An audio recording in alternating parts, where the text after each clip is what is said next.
And welcome to the first episode of this Map Maker's creation series.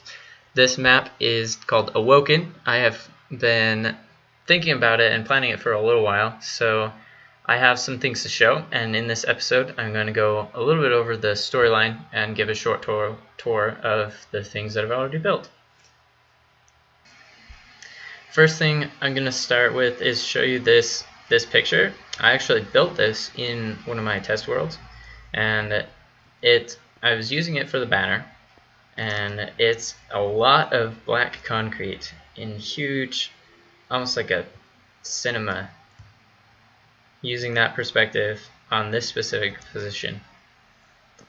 I'm pretty proud of it.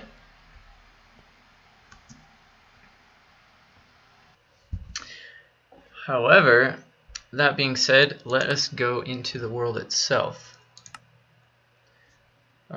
Right now I'm in the spawn. I added barrier blocks to the floor of this little box so that you could walk around, but you could see all around, because I'm planning on being very open with this intro. As we start the map, you don't need to have anything hidden to help with the storyline, and so I thought, why not make everything accessible? You can see some machines already down there, some command block creations, and everything is visible down in this little area.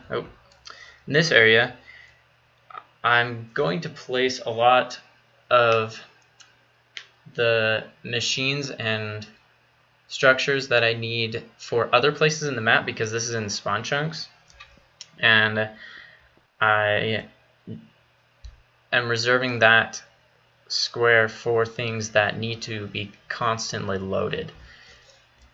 That being said, here is where you start,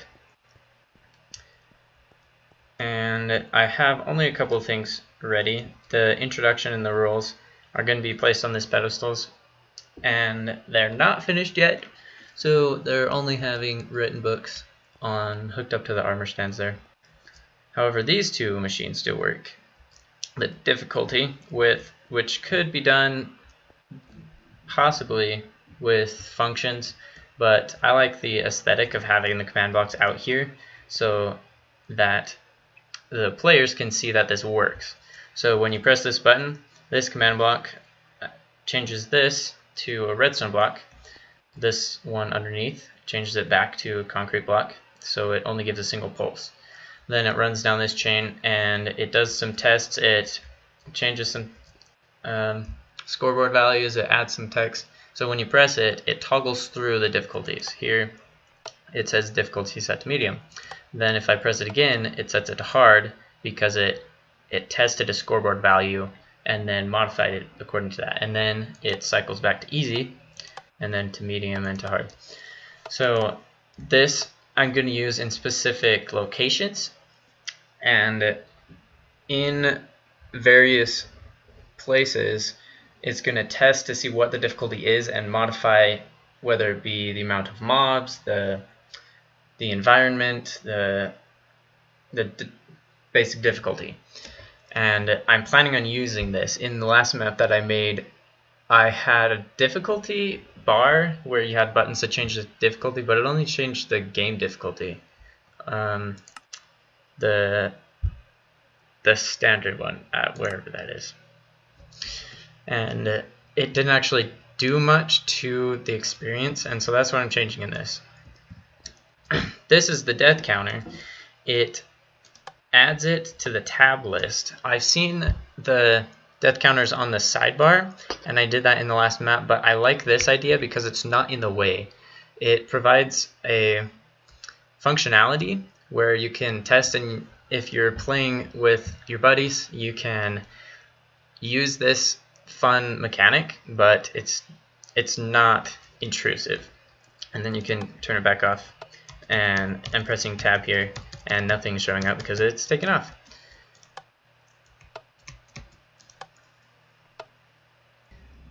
As we head over to where there's a big sign that says begin, we walk through a couple of doorways and find all of these machines, but this is where the adventure actually does begin.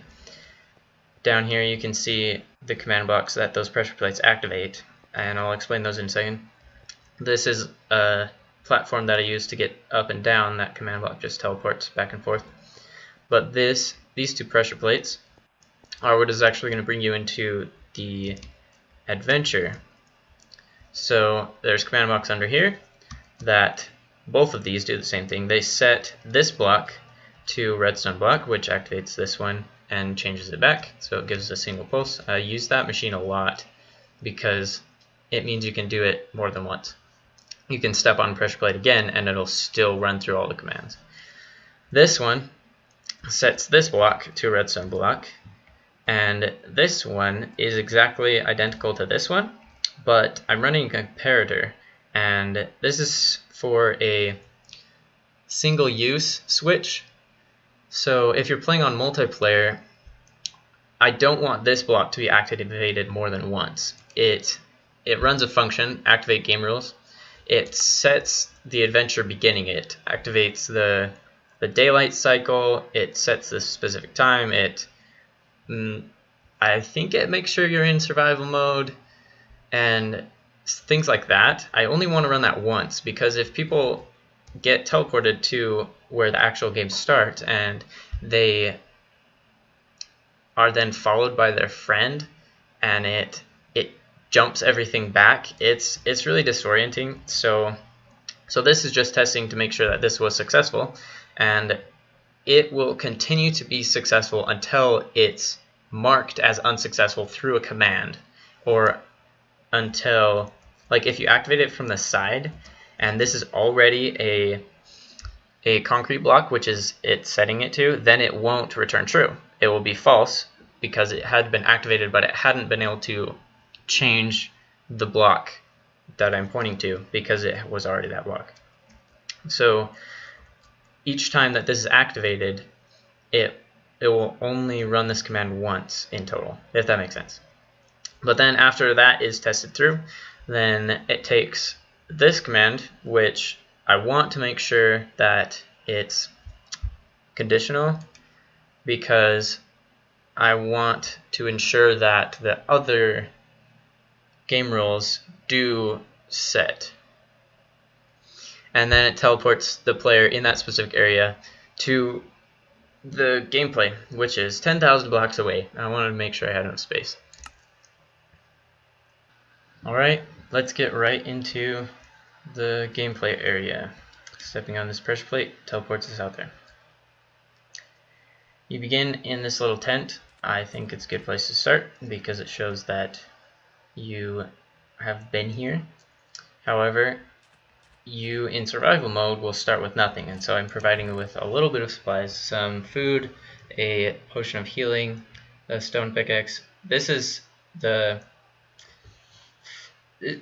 kind of just placeholders because I'm not sure exactly what the player will feel like they need at this point, and when we get some playtesting done, then I'll probably modify that chest in particular because it's where you start. And you come out onto this desert, and this is important not for reasons that I'll entirely explain because I want to avoid spoilers, but I'm going to make mention of some of the story as I expose what I've been working on. So this command block just teleports us over closer to this oasis, and this is a good place for the player in survival mode to get some wood, to start some crafting, and they can see if they want to get some seeds from these tall grass and dirt to provide for planting. And this is a good place to start. This teleports us back. And then I have a command back here to go back to spawn. And this is actually pretty much what I've been working on and all that I have to show. There's an enclosed desert. There are walls around here, and there's just void past it because everything in this map will be constructive. I won't be mining out anything. But I added a design to the walls so that it wouldn't just be plain. You'd be able to tell that there's a corner out there. You'd be able to tell where you are, and it just makes it more interesting. As you walk out of this tent, you'll see this canyon in front of you, which I'm likely going to modify as well, make it a little bit deeper so that it's not something that they go to first. I want to lead them over to this oasis for some starting materials. However, hopefully they will notice this door over here. It's how you continue on to the next area of what I have planned in this introductory position that they begin in. And you'll notice that it's closed, and it's encased in bedrock, so you can't mine through it.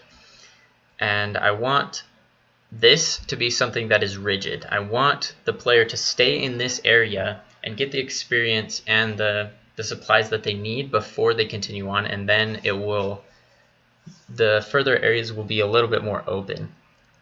And I'm actually going to encase the next area. There's going to be a hallway here. I'm going to surround it in bedrock as well, because knowing players, knowing myself, someone's going to pillar up to the top of this wall and run around, and if they can just jump past this door into the next area, then it kind of cuts that corner. Heading over the canyon, there's going to be a structure here, something akin to a castle, and this is going to be the place where the difficulty begins, because there's going to be some spawners, there's going to be some exploration, and the daylight cycle is starting to tick now, as I mentioned before, so it will become night out here. And in this area, the structure that's going to be here is going to have some extra supplies.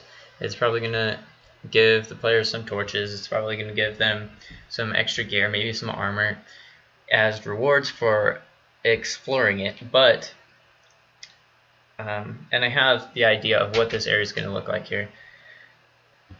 This is going to be a fairly easy area since it is the first, so I don't want to overwhelm the player with an immense spike in difficulty yet. I want to get them into the story and then start introducing more challenges. So this is going to be something that will test the players, but it won't be insurmountable. Again, behind this door is where the adventure is going to start beginning. This is where you'll find the hub for all the other areas, and some of the core mechanics are going to start in play based on something that you get over there, a specific item. I'm going to have you turn it in at the hub, at which point you will be moved to a different location. It will teleport all players to I guess at the beginning I can explain a lot. You'll go to a town in a totally different location, and you'll be able to almost start over, since I got to find some way of clearing the player's inventory. Anyway, I'm rambling. The basic storyline is that there are two positions that you exist in. This is where you start, as a good introduction, but then at your other home, you'll get some insights into the mystery of storyline behind this game. I'll keep explaining some of the mechanics and the background as we progress through this series, but it will suffice me to say that you won't begin with much, and you will have pretty much no idea what's going on, but it will get more interesting as you figure out what is going on. So I'm going to end the episode right here, and next episode we'll probably start building some of the things that we need to continue the adventure. I'll get more opportunities to talk as I build so that you can understand what's going on. So yeah, thanks for watching. Keep in touch, and I'll release some more episodes in the future. Thanks.